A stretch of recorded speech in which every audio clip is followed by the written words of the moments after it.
Bonjour l'Afrique, bonsoir l'afrodescendant. Partagez, partagez, partagez.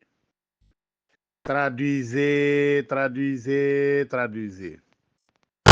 Par la voix de Canafrique Info, doyen panafricain va vous informer et il va vous expliquer le France-Afrique. France-Afrique. Ah, vous allez voir cette photo des fils de Paul Biya qui va le remplacer. 91 ans cet homme-là. Cameroun, tu dis tout, mais dès que tu touches Paul Biya, ah non, non, laissez le vieux. Le vieux a fait la guerre entre anglophones, francophones, petit patata, ba. Les Français et les Anglais, ils sont là, côte à côte. Tunnel sur la Manche, ici. Ils ne font pas une guerre à cause de leur langue. Et vous, vous s'entretuez à cause de langue française et langue anglaise. Ce n'est pas la folie, ça? Combien de gens qui sont morts au Cameroun à cause de francophones, l'anglophone? Mais il faut se battre pour africophone d'abord. D'être africain. Manger africain, travailler africain, faire vos affaires africaines. Mais francophone, l'anglophone. Francophone, l'anglophone. Combien de vies que vous avez assassinées? Le même Paul Biya, il était là. Bon, pour vous dire, chaque chose a sa fin. La fin de Paul Biya s'approche. Vous savez, la francophonie. Ah, mais ça me fait rire. La francophonie a été faite, ça fait un moment. Vous savez qu'est-ce que ça veut dire cette francophonie? Mais il nous a obligés de prendre le français. On en parle maintenant, mais il nous a obligés. Torturés, chicotés.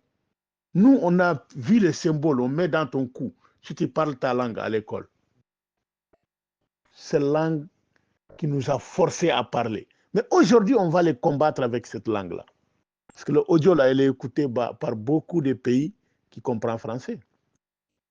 Bon, l'Afrique, c'est France-Afrique qui va mettre le pouvoir en place. Vous savez, après la guerre générale de Gaulle, quand Sékou Touré a pris l'indépendance en 58, entre 58 et 60, ils ont réfléchi, ils ont dit, on leur donne les faux indépendances. Les vrais qui veulent prendre l'indépendance, on les élimine. Comme le gars de Koulibaly, là, Wandje Koulibaly au Burkina, Filidabo Sissoko au Mali, et tout. Ils ont éliminé tout. Ils ont donné aux deuxième vague. Au lieu que Modibo c'est devenu pire que Filidabo Sissoko. Vous voyez? Bon. En tout cas, et le 60, ils ont dit on leur donne l'indépendance, mais on contrôle en bas. Il y a un bureau qui s'appelle cellule de... En tout cas, France-Afrique, le bureau, c'est Jacques Foccart qui était la première personne qui a siégé ce bureau-là. C'est un homme de petite taille. Nous, on a vu ça. Tous les coups d'État faits en Afrique, c'est le monsieur-là qui fait. Oui. En ce moment, son grand rebelle aussi était là-bas, il s'appelle Bob Denard. Oui. Ils ont même gorgé le président de Comores dans son palais. Vous voyez, il faisait ce qu'il veut en Afrique. Les mercenaires en ciel ouvert qui promènent avec son armée, là où il veut, ils ont essayé de déloger Machikeriko, le caméléon. Ils n'ont pas pu. Il est devenu le pilin au chaussures. Bon, après maintenant, quand tous leurs mentors sont vieillis, ils ont dit on va les remplacer par leurs enfants. Regardez très bien. Nyassimbe, ils l'ont remplacé par le fort là, que vous voyez là. Fort n'avait même pas l'âge de la constitution du Togo. Ils ont patrouillé pour l'amener fort, à remplacer le père. Paf, ils ont remplacé Ali Bongo, l'autre côté au Gabon, à son père. Paf, ils vont préparer et le fils de Paul Biya à prendre la place de son fils. Le fils de Sansou est en train de payer. Les Africains, vous êtes là, vous regardez. Boire dans les bars, danser dans les boîtes de nuit, et vous regardez. C'est l'Élysée qui décide. Changer. Vous allez voir, là, les jours à venir, là, vous allez voir le fils de Paul Biya. Et vous ne dites pas que vous n'êtes pas au courant. Hein? Ils vont remplacer le fils, là, au père, pour toujours tenir le Cameroun. L'intérêt de l'Occidentaux, il faut remplacer le fils au père pour qu'on puisse tenir. On a du boulot à faire. Hein? Je crois que Guinée équatoriale, ça va être pareil. Bon, là-bas, c'est un petit pays, bon, voilà, mais ça va être pareil. Donc, quand l'Africain va se libérer, quand l'Africain va se libérer, avec tous ces intellectuels, des gens qu'on dit qu'ils ont des bacs plus, je ne sais pas quoi, on vous change le président père en fils. Eux-mêmes ici en France, ils ne peuvent pas faire ça ici. Pourquoi vous acceptez ça?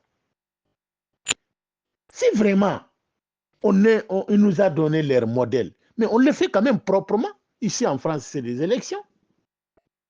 Mais au moins, vous faites une élection. Mais on remplace le fils au père. Ils ont fait ça au Gabon. Maintenant, comme ça, Isé, ça, lui aussi, il a fait 2 mandats ou je ne sais pas quoi, ça commence à tordir. Ils ont frappé le deuxième plan B, amené Olivier Nguema, 30 minutes des élections, coup d'État. Ah, mon gars, ils sont forts, ces gens-là. Ils sont tellement forts. Ah, les Africains, vous êtes intéressés à avoir les choses. Hein? Mais quand vous avez vous libéré de ces gars-là, vous croyez que la vie, c'est d'aller au bar, boire ton champagne, ton vin et aller danser au bar de nuit? C'est comme ça que vous pouvez vous libérer? Hein? L'Afrique centrale, avec ces grands pays-là, vous voyez l'Afrique de l'Ouest, comment ils bougent? Hein? Malheureusement, avec toutes ces difficultés-là, avec ces terroristes-là, mais le peuple s'est levé. Le peuple de l'Afrique centrale, vous êtes intérêt à vous lever maintenant. Il est le temps. Regarde ce qui se passe au Grand Lac. Grand Lac, RDC. Regardez. C'est la même Afrique centrale, non? Voilà, regardez. Regardez ce qui se passe au Soudan. Regardez. Hein? Il nous a déclaré la guerre. Ce n'est pas les enfants de cœur. Vous ne croyez pas que la liberté, que ça va être donné gratuitement. Non. C'est les Mauritaniens qui ont pensé comme ça. Non, pour eux, tout est rose, hein, liberté va venir. Jamais un peuple, vous allez voir votre liberté sans souffrir, sans voir le galère, la fatigue, la mort même.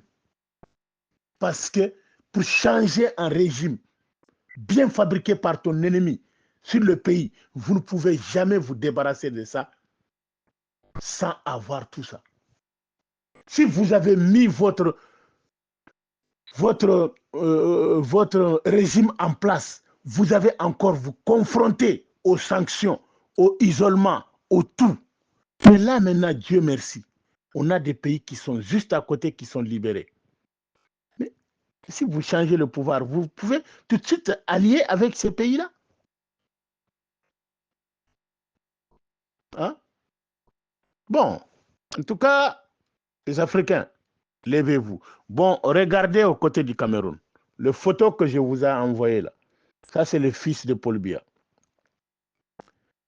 L'analyse que doyen panafricain a fait, le francophone ou bien, comment dire, la réunion, il s'appelle quoi là? La réunion de la francophonie. Vous savez, le francophonie, qu'est-ce que ça veut dire? C'est pour appuyer la France d'avoir le droit de veto en Nations Unies. Tous ces pays-là, avant, tous les présidents là, ils vont venir en France ou bien même ils peuvent choisir un autre pays. Mais tout ça, c'est la France qui va dire à Nations Unies, voilà, vous voyez la francophonie, vous voyez tous ces pays-là derrière moi, donc c'est pour cela qu'il tient toujours le droit de veto. Voilà. C'est De Gaulle qui a préparé ça depuis comment dire, après la guerre. Voilà, j'ai tous ces pays-là derrière moi. Donc, il a son droit de veto. Maintenant, nous, on veut le droit de veto pour l'AIS. Oui, parce que Nations Unies, maintenant, c'est presque fini. On ne va jamais faire une nouvelle Nations Unies. On va accepter de se ranger derrière la France. Jamais. En tout cas, pas le Mali, pas le Burkina, pas le Niger. D'ailleurs, cette année, la francophonie, une grande partie, ils ont compris. Hein. Diomaye Faye n'est pas venu. Hein. Doumbouya n'est pas venu. Hein. Bon, certains, ils ont commencé à envoyer que leurs délégations. Mais ils vont finir par laisser. Bon, de toute façon, la CEDEAO est morte déjà. Ça, c'est bon. Mais la francophonie le suivent. Oui. Voilà. Après, maintenant, l'affaire va venir au l'Union africaine. Depuis 60, il n'a jamais défendu l'Africain. Il n'a jamais défendu l'Afrique. Ben, minimum, quand même, l'Union africaine devrait avoir un droit de veto. Si un pays africain a un problème, ben, au moins, il va poser son droit de veto. Est-ce qu'il a le droit de veto? Pour un continent, il n'a pas pu avoir le droit de veto. Bon, donc maintenant, les Africains, vous avez vu toute la vérité devant vos yeux. Toute la vérité devant vos yeux. Ni l'Union africaine qui a défendu l'Afrique, ni la CEDEAO, toutes les structures qu'ils ont mis en place, c'est fait en place pour comment on mettre l'Africain dans l'esclavage. Vous avez tout vu maintenant. Bon, en Africain, d'arrêter de se mêler dans les affaires mondiales aussi. Parce que toutes les structures mondiales, ils ont fait à l'absence de l'Africain. Nations Unies, l'Afrique ne représente rien. Même si on nomme un Africain là-bas, c'est pour vous tromper seulement. Mais l'Afrique n'a aucun ni siège à droit de veto aux Nations Unies, donc vous n'existez pas. Ni l'OMS, ni comment dire l'UNESCO, ni comment dire oui, tout ça, la Banque mondiale, tout ça, ils ont fait ça, mais on peut nommer un Africain même là-bas, mais il ne tient rien du tout, hein, parce que c'est eux qui l'ont mis, toutes ces structures-là en place pour mettre l'Africain à l'esclavage à vie.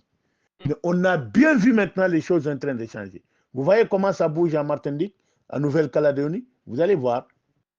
Il est le temps maintenant que l'homme noir se libère de cet esclavage qu'on l'a maintenu depuis 600 ans par les Occidentaux, ou même plus. Le temps est venu. Que Dieu vous bénisse. Merci.